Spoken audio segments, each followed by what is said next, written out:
Bergabung kembali di Panji Official. Pada alur cerita kali ini, Mimin akan membahas sebuah film yang seru sekaligus mengajarkan kita arti sebuah kegigihan dalam menghadapi suatu tantangan hidup. Film ini dirilis pada tahun 1981 dalam filmnya yang berjudul Jungle. Pada tahun 1981, diawali dengan seorang mantan tentara Israel yang bernama Yossi Ginzenberg yang memiliki hobi baru menjadi seorang traveler. Pada petualangannya kali ini, Yossi sedang mengunjungi Bolivia, Amerika Selatan bersama ratusan traveler lainnya yang berasal dari berbagai negara.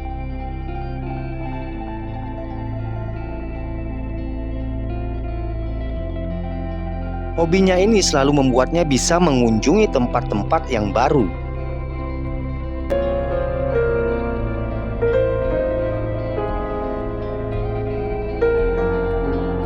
Bisa bertemu dengan sahabat-sahabat baru membuatnya semakin mencintai hobinya ini. Seperti kali ini di perjalanan dia bertemu dengan seorang guru sekolah bernama Marcus Tem yang hampir saja ketinggalan kapal saat mengunjungi lokasi yang sama dengan Yossi.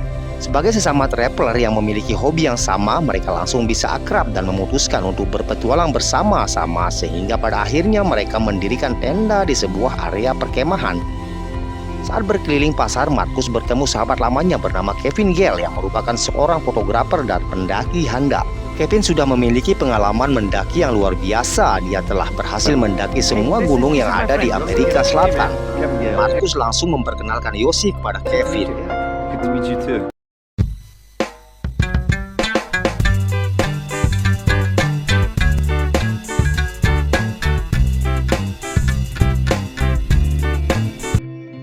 Hanya Marcus dan Kevin, Yossi juga bertemu dengan seorang wanita yang bernama Ami yang juga merupakan traveler yang berkemah di tempat itu juga, di mana Yossi diberi minuman herbal seperti jamu yang memiliki efek ngefly yang sempat membuatnya membayangkan hal-hal yang membangkitkan birahi.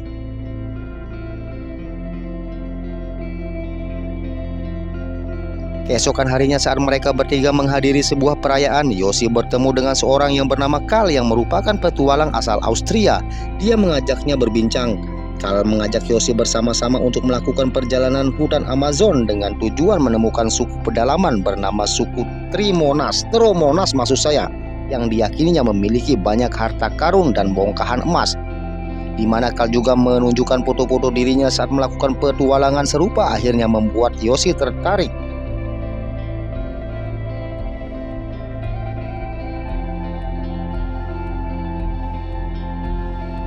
Awalnya mereka berdua menolak karena takut ditipu oleh orang tak dikenal karena bisa saja Karl adalah seorang penjahat atau seorang psikopat yang haus darah. Namun akhirnya Marcus dan Kevin bertemu langsung dengan Karl yang menceritakan secara detail siapa dirinya, seperti apa pengalamannya, sehingga Marcus yang ingin memiliki wawasan baru sebagai guru sekolah dan Kevin yang tertarik dengan objek foto yang ditawarkan tertarik dan setuju dengan ajakan Karl yang mencari suku Tromonas di pedalaman hutan Amazon. Dan selanjutnya kita ganti narator dulu guys. Gunakan pesawat, mereka berempat akhirnya tiba di hutan rimba Madidi alias wisata Amazon di Bolivia. Yossi, Marcus, Kevin, dan Karl mulai berjalan memasuki hutan belantara dan akan menempuh perjalanan panjang tanpa memiliki basic survival atau pelatihan bertahan hidup, dan hanya mengandalkan si Karl yang memang satu-satunya orang yang punya pengalaman dalam hal seperti ini.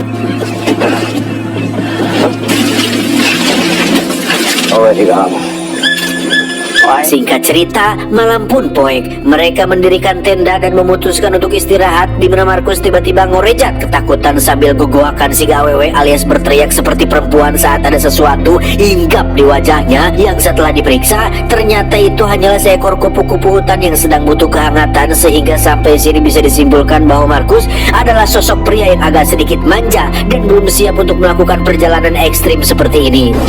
Look, it said the rainy season didn't start for 2 weeks. Keesokannya mereka melanjutkan perjalanan dengan menempuh berbagai kondisi trek dan cuaca ekstrim hingga membuat ketiganya mulai merasa kelelahan, terutama Markus yang berada di posisi paling belakang. Sampai satu momen mereka tak sengaja terpisah dari Carl yang berjalan lebih dulu. Markus yang sedang capek bercampur panik pun teriak-teriak memanggil Carl yang membuat Kevin dan Yosi pun ikut panik juga. Mereka menyuruh Markus untuk diam, tapi dia terus saja teriak-teriak yang membuat Yosi dan Kevin menjadi sedikit kesal. Sehingga sampai sini kita sudah bisa menebak siapa yang akan menjadi beban dalam kelompok ini. Pun dikejutkan dengan semak-semak yang bergerak. Dikira akan muncul T-Rex atau alien predator. Ternyata itu hanyalah warga desa yang sedang ngonmunding, atau bahasa Indonesianya sedang menuntun kerbau. Yang setelah Carl ditemukan, ternyata mereka sudah dekat dengan salah satu desa di Amazon bernama suku Ariamas, yang merupakan penghuni hutan semi modern yang sudah mengenal sedikit peradaban.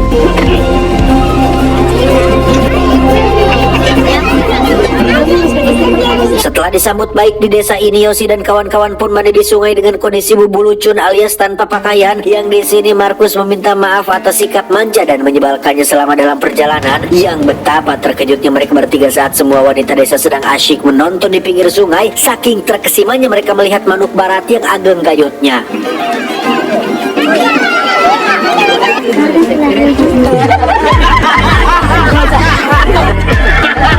Keesokannya Markus terlihat sedang mengobati kakinya menggunakan salep karena lecet akibat tidak terbiasa melakukan perjalanan jauh, di mana seorang warga tiba-tiba menghampiri Markus untuk meminta tolong anaknya untuk diobati juga. Yang dari situ Markus seketika menjadi dokter dadakan yang mengobati banyak warga desa yang sedang mengalami luka atau lecet.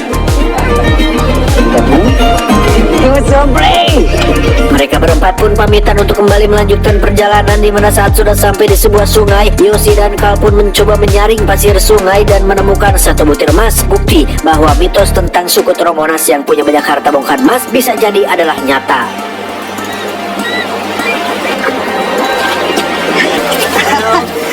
Beberapa jam berlalu, Markus terlihat berjalan terpincang-pincang akibat lecet kakinya yang semakin parah, sehingga mereka semua harus sering berhenti untuk mengobati kaki Markus tersebut. Awalnya Yosi dan Kevin memaklumi hal itu, tetapi lama-kelamaan kok mereka merasa jika Markus yang hanya menjadi memperlambat perjalanan saja. Terlebih lagi musim hujan akan segera turun yang pastinya akan semakin memperlambat mereka mencapai lokasi suku Tromonas, yang pada akhirnya mereka berempat sepakat untuk membuat sebuah rakit dan menggunakan jalur sungai sebagai rute perjalanan utamanya.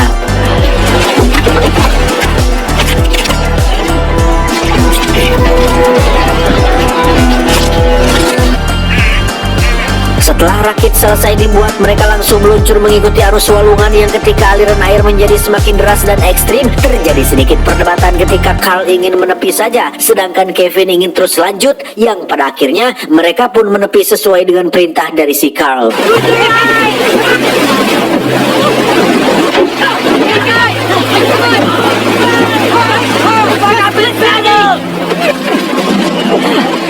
Rasa kesal timbul dalam diri Kevin ketika dia merasa bahwa Carl sama saja dengan Markus yang hanya memperlambat perjalanan, di mana Kevin punya teori yang menarik bahwasannya Carl tidak bisa berenang dan gengsi apabila kelemahannya itu diketahui oleh siapapun, sehingga itulah alasannya kenapa dia ingin menepi ke pinggir.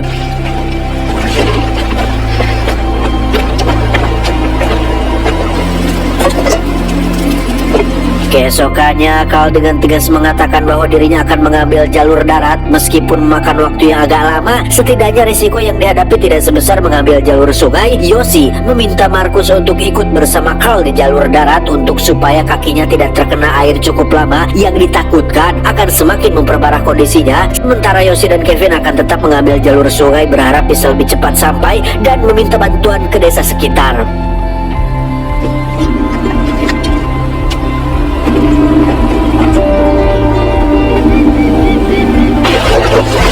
Beberapa jam berlalu, Yosi dan Kevin nampak senang sekali melakukan perjalanan dengan rakit ini. Namun semuanya seketika berubah saat mereka mulai memasuki titik jeram dan tiba-tiba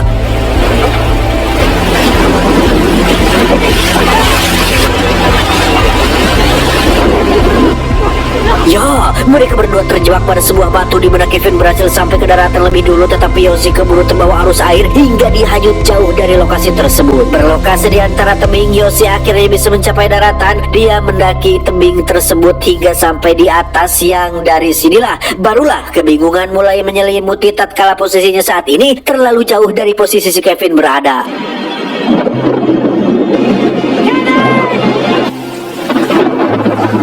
Setelah semalaman turun hujan dan hanya berteduh di bawah bebatuan, Yoshi yang masih kedinginan pun menemukan secercah harapan saat tas ranselnya hanyut tepat di dekat Yoshi berada. Yang meskipun ranselnya berhasil didapatkan, itu tidak bisa jadi jaminan untuk Yoshi bisa keluar cepat dari hutan belantara ini.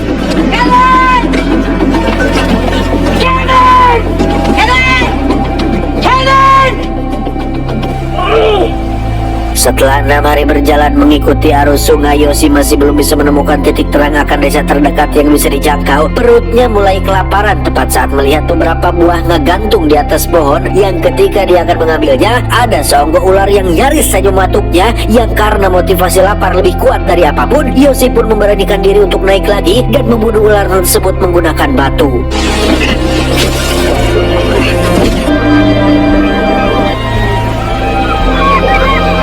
Singkat cerita, malam pun tiba. Sendirian di dalam hutan belantara selama 6 hari, mental Yoshi akhirnya terkikis juga. Memang pada awalnya dia tidak berpikir aneh-aneh tentang kegelapan dan kesendirian, tetapi pada hari ke-6 ini, Yoshi mulai mengalami halusinasi tatkala dia makan di sebuah restoran yang di situ ada sosok pelayan cantik dan seksi. Keesokannya, Yoshi melihat peta yang ada di dalam ransel untuk memastikan seberapa dekat dia dengan suku pedalaman dari posisinya saat ini. Di situ pula lah Yoshi baru menyadari adanya benjolan tepat di samping tarangnya dan ada sesuatu yang bergerak di dalamnya. Entah apa itu, Yoshi yang tak bisa berbuat apa-apa pun hanya bisa pasrah dan tidur di malam harinya, di mana halusinasi kembali menyerang saat sosok Markus muncul tepat di depannya. Namun yang menyeramkan adalah kemunculan seekor harimau yang kemudian disemprot menggunakan api dan tabung spray hingga halusinasi tersebut akhirnya menghilang.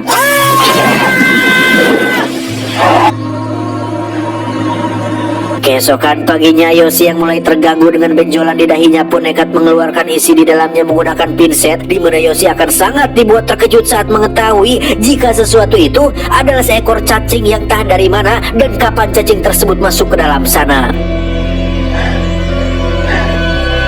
Yoshi kembali berjalan dan mulai merasakan lapar luar biasa hingga dia menemukan 2 butir telur burung yang tergeletak begitu saja dan memutuskan untuk memakan mentah-mentah telur yang sudah setengah jadi itu untuk tetap bertahan hidup. Beberapa jam berjalan, Yoshi akhirnya tiba di desa suku pedalaman sesuai yang tertera pada peta. Namun alangkah terkejutnya Yoshi saat menyadari jika desa ini sudah lama ditinggalkan. Padahal hanya desa inilah satu-satunya harapan Yoshi untuk bisa selamat dari hutan belantara Amazon yang luas ini.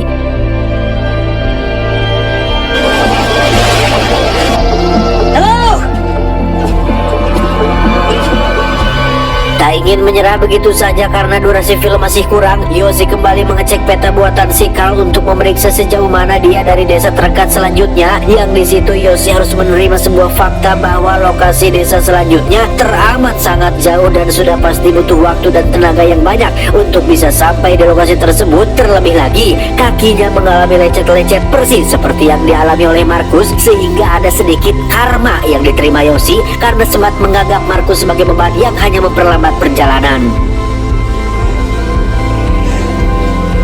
Keesokan paginya, Yoshi kembali melanjutkan perjalanan sesuai arah dari peta yang ala kadarnya itu, di mana Yoshi akan sangat dibuat depresi, stres, putus asa, dan lelah luar biasa saat baru menyadari jika dirinya hanya berputar-putar mengelilingi tempat yang sama, yaitu lokasi saat dia menemukan telur burung yang sempat disantapnya kemarin. Hari ke-14 musim hujan yang dikhawatirkan akhirnya turun juga, di mana Yoshi dengan bolohonya malah memilih lokasi di bawah tebing bebatuan sebagai tempat berteduh, sehingga jangan salahkan Alga Jali apabila dia nyaris tewas terbawa banjir yang datang dari atas.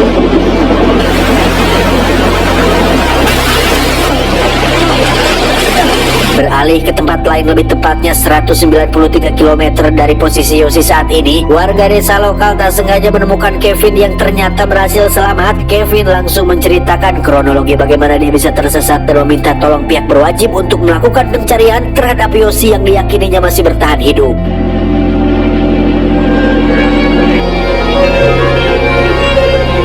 Sayang, usaha pencarian menggunakan kendaraan terbang tak cukup efektif untuk menemukan Yosi yang berada di bawah pohon-pohon besar yang menjulang tinggi, sehingga usaha pertama tak membuahkan hasil sama sekali. Tetapi Kevin yang masih menganggap jika Yosi masih hidup pun berusaha untuk melakukan pencarian kedua dengan menyewa seorang nelayan lokal untuk melakukan pencarian secara mandiri. Kembali ke Yosi yang kondisinya semakin tidak walakaya. Tidak walakaya teh artinya teh tidak berdaya atau entah hanya halusinasi atau kenyataan. Yosi tak sengaja menemukan seorang wanita atau gadis suku pedalaman yang sedang sendirian. Awalnya si wanita ketakutan dan berniat untuk kabur, tetapi Yosi berhasil mencegahnya untuk lari dan memohon agar si gadis pedalaman tetap bersamanya karena Yosi sangat butuh sekali seseorang dan tidak ingin kesepian di hutan belantara ini. Berhari-hari mereka bersama. Si gadis yang habitatnya di hutan belantara justru malah seperti gadis manja yang tidak bisa bertahan hidup. Sebaliknya, malah Yosi lah yang menyediakan dia tempat tidur, menyelimutinya agar tidak kedinginan, memaksanya untuk makan buah apa saja supaya tidak kelaparan, sehingga pada akhirnya Yosi pun menyadari bahwa gadis tersebut tidaklah nyata, hanya sekedar fata morgana, semacam sugesti yang diciptakan oleh pikirannya sendiri agar tidak kesepian dan tidak menyerah untuk tetap bertahan hidup. Saat sedang melanjutkan perjalanan itulah Yosi tak sengaja terjerembab ke dalam lumpur hidup, di mana dia hampir saja tewas setelah tak punya tenaga untuk bisa mencapai tepian. Sempat tak sadarkan diri selama beberapa detik, Yosi yang jika yo-nya diganti dengan nak jadi makanan sehari-hari orang Indonesia pun akhirnya bangkit dan berhasil mencapai tepian dengan selamat. Dari situlah Yosi mulai kehilangan akal sehat dengan membuka baju dan memperlihatkan sosok Harry Potter apabila kekurangan gizi dan menderita cacingan. Kemudian dengan sengaja membiarkan kararange atau semut api menggigit seluruh bagian tubuhnya, yang ketika sudah mencapai pinggir sungai, di situ Yosi berhasil kembali pada akal sehatnya saat mengorbankan rasa laparnya demi kehidupan seekor kura-kura kecil yang tidak berdosa.